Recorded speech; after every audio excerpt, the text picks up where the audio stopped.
Gördüyünüz kimi qarşımızda məhsulların adı, sayı və qiyməti əks olunmuş bir cədvəlimiz mövcuddur. Biz istəsək ki, bunların sayı və qiymətinə əsasən ümumi məbləği tapaq. Yəni, məhsul 1-də say 10 və qiymət 96-dır və ümumi bunların sayın qiymətə vuraraq ümumi məbləği tapsın və bunu bütün məhsulları üzrə şamil etsin.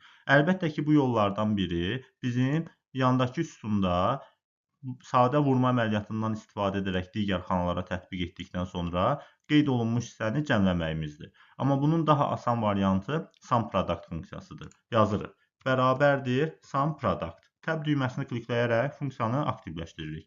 Birinci arqumentə sayları daxil etdikdən sonra vergül, ikinci arqumentə də uyğun olaraq qiymətləri ötürürük və enter klikləyirik. Gördüyünüz kimi avtomatik olaraq ümumi məbləği bizim üçün hesablamış oldu.